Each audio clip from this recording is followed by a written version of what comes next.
Di ko naman akalain na. Narito tayo ngayon upang matunghayan ang nakakakilig, napaka-sweet at talaga namang sobrang pinakainabangan at tinatangkilik na love story nila Kuya Jomar at Ate Carla na ang pangalan ay Jomcar. Sa pagpapatuloy ng ating istorya ay may bago na namang update sa dalawa. Talagang napakarami nilang memories na ginagawa kasama ang isa't isa at sa bawat memories na yon ay talagang kitang-kita na nag-e-enjoy at mas lalong nahuhulog si Ate Carla at si Kuya Jomar sa isa't isa. Kakadating nga lang nila Ate Carla at ni Kuya Jomar galing sa bakasyon na pinuntahan nila at sabi nga ni Ate Carla ay nakatulong talaga ito sa kanya ng marami dahil nakalimutan niya ang mga problema niya at ang mga sakit na nararamdaman niya sa mga bashing na nababasa niya at natatanggap nila ni Kuya Jomar. Alam mo, ramdam na ramdam ko yung pagsuporta talaga sa ni Papa Joms, no? Hindi lang as a love team, syempre as close friends or ano man, kung ano man meron sa inyo. Ramdam ko yung suporta niya sa iyo, Carla. Diba? And yun nga, minsan nakita rin namin si Jomar, na-stress din siya. Di ba nakita niya to minsan stress? Tulala. Tulala. Parang si Tata. Parang si Kuya Tata, ay, ano na yun? Malala na yun. Wala yun. Wala ka Kuya Tata. So, Carla, tawag dyan. Tinanong ko siya kanina, no, ano yung mga magandang, kumbaga, naging resulta, no? Di ba? Kumbaga, ano yung magandang naging resulta ng pagbakasyon niya. Para sa Carla, ano naman, para sa'yo, ano naman yung naging epekto nun na kinatuwa mo? Yun nga po, nalimutan ko po yung mga problema. Tapos, parang, nawala po yung stress ko. Halata nga. Parang pag inaalala, iniisip niya, natatawa. Nasasawa nga siya.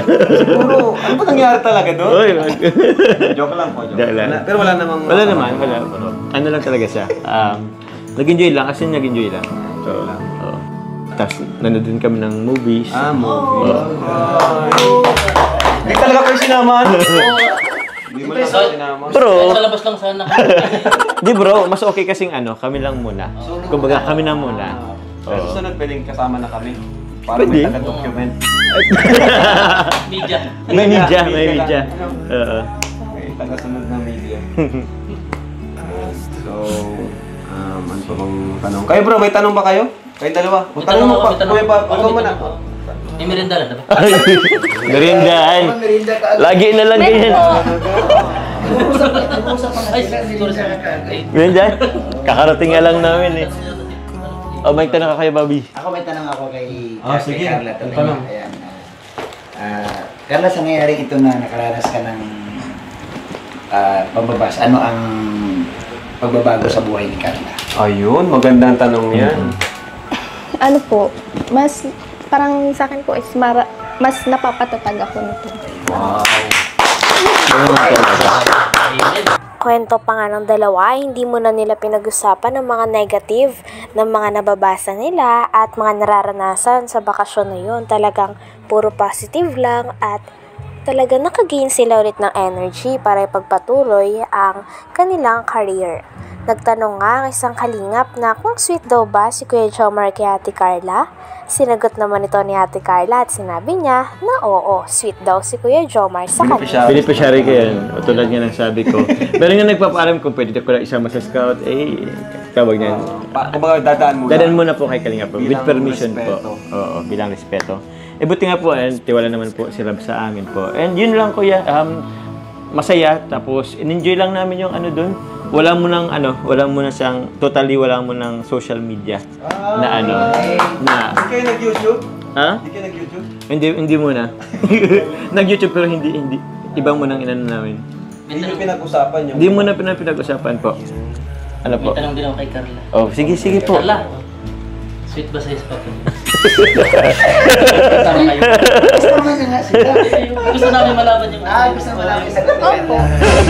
Kung magkasama sila, sweet ba sila? Ano daw? Yung sa'yo? Opo.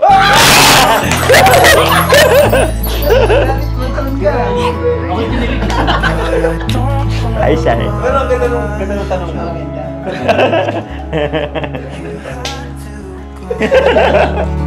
Tama na ba kung saan mo papupunta? Kaya nga eh. Tama na. Kinabahan na si Papa. Oo. Bilang kinatiya eh. Kaya nga eh. Grabe, pero yun, masaya kami, no? Kasi si Carla ay nakita natin na patuloy siyang nagpapakatatag, no? Di siya sumusuko sa kabila ng maraming yun nga, di naman marami actually. Hindi naman marami. Kumbaga, kung ano mo yung percentage, kung sa siguro mga 3% lang, 5%, wala pang 5% siguro. Kumpara sa mga totoong nagmamahal sa'yo, di ba? Saka kung ako, di ko na isipin yun. Ang iisipin ko yung mas nagsusuporta sa akin. Oo. Di ba? Doon ako magpo-focus sa marami. Yan, sa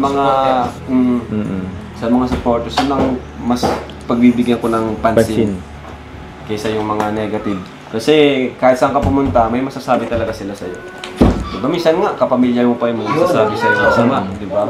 Saka mas masakit talaga kung kilala mo yung magsasabi sa'yo. Pero hindi naman natin kilala yung iba eh. Mga lang naman eh. Okay lang. Ang masakit kung yung kakilala natin yung magsasabi sa atin ng diba?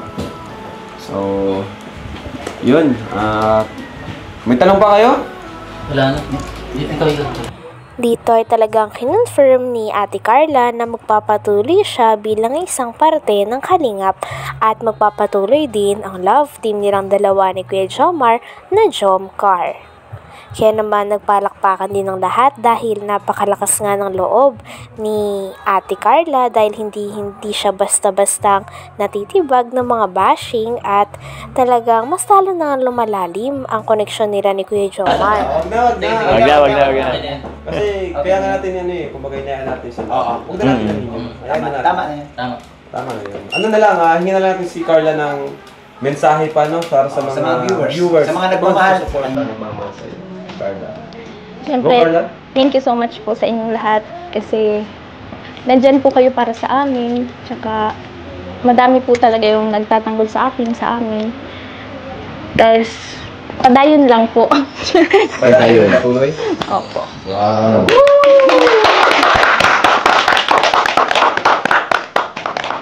Sige po, ma. Handa ko lang po yung merienda ko yan. Yung merienda. Kakain na naman tayo. Kakain na naman.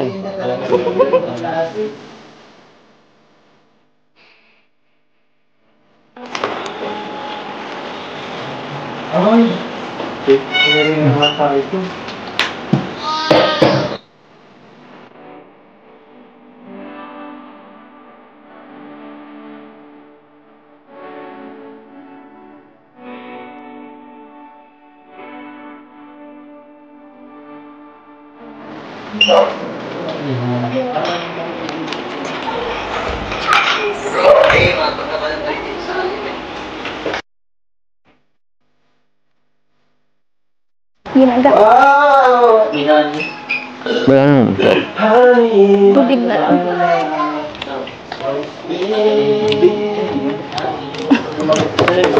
Ano?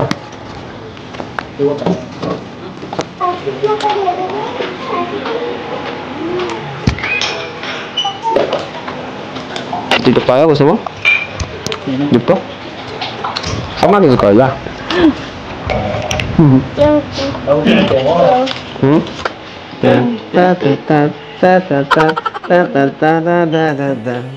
Ay, pera pong argay ito, 1, 2. Depende sa music. Ay, sige. Game. Ay, ulit.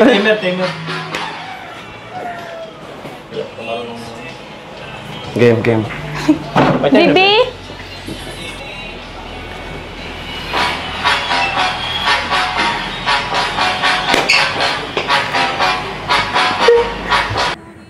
Hanggang dito na lamang muna ang ating nakakakilig, napaka-sweet at talaga namang sobrang pinaka-inaabangan at tinatangkilik na love story ni Kuya Jomar at ni Ate Carla o ng Jomcar.